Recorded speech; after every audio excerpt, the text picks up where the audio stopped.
Today, we're going to talk about a single, devastating night that changed the course of history. It's known as Kristallnacht, a German name that means the night of broken glass. It's a really tough question, isn't it? But it's a question we have to ask to truly understand what happened. Because on one night in Germany, that question stopped being a what if. It became a horrifying reality.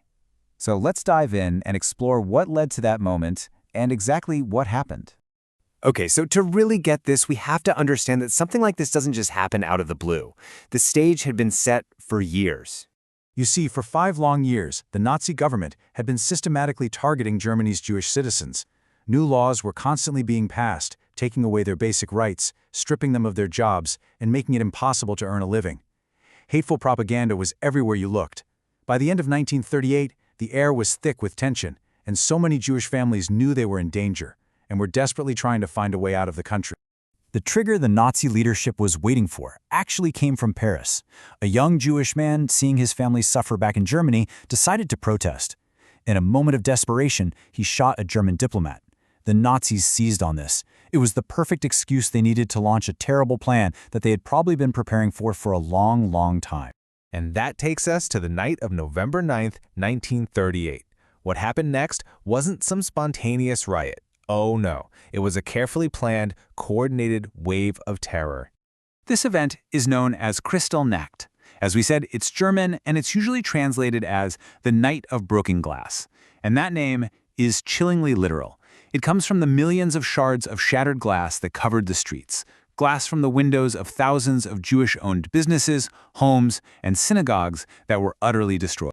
Now, this slide really shows you the difference between what the government said happened and what actually happened.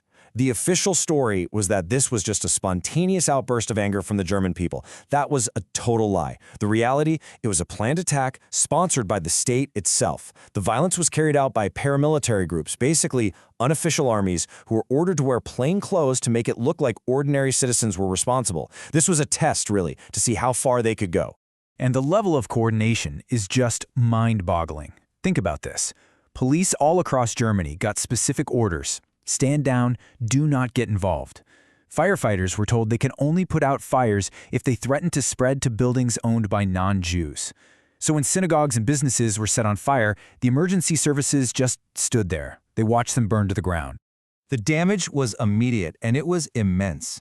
Let's actually look at the numbers, because they help paint a picture of just how devastating this one night was. Over 250 synagogues were destroyed. And you have to remember, these weren't just places of worship. They were the very heart of the community, centers for culture, for social life. Many of them were beautiful, historic buildings that had stood for centuries. And in just a few hours, they were gone. On top of that, more than 7,000 Jewish-owned businesses were completely ruined. This was a deliberate economic attack, meant to destroy people's ability to support their families. Homes were broken into as well, terrorizing people where they were supposed to feel safest. And then things got even worse. Right after the violence, about 30,000 Jewish men were arrested, just rounded up and sent to concentration camps. They hadn't committed any crime. Their only crime was being Jewish. This was a terrifying new step, the first time mass arrests like this had happened. And the government's response to all this? It was just unbelievably cruel.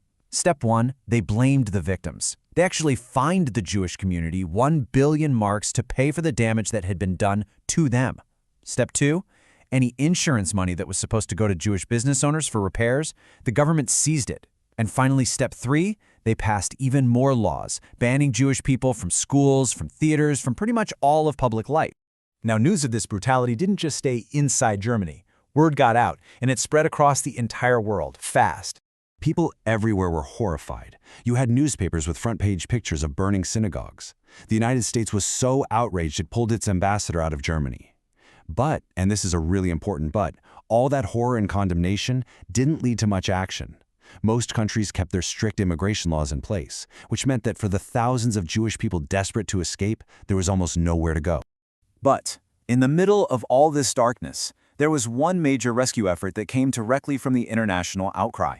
It was called the Kindertransport, which is German for children's transport. This incredible program managed to save about 10,000 children under the age of 17. Their parents had to make the most heartbreaking decision imaginable, to send their kids away, alone, to safety in the United Kingdom, knowing they might never see them again. And for most of them, they never did. So why is it so important for us to study and remember this one night that happened so long ago? Well, the legacy of Kristallnacht holds some really crucial lessons for us, even today. It's because Kristallnacht was a clear, terrifying turning point. Up until that night, the persecution was mostly done through laws and propaganda, but after Kristallnacht, it was obvious that the government was willing to use open, brutal violence against its own citizens. Any shred of hope that things might get better was just gone. That broken glass covering the streets, it was so much more than just physical damage.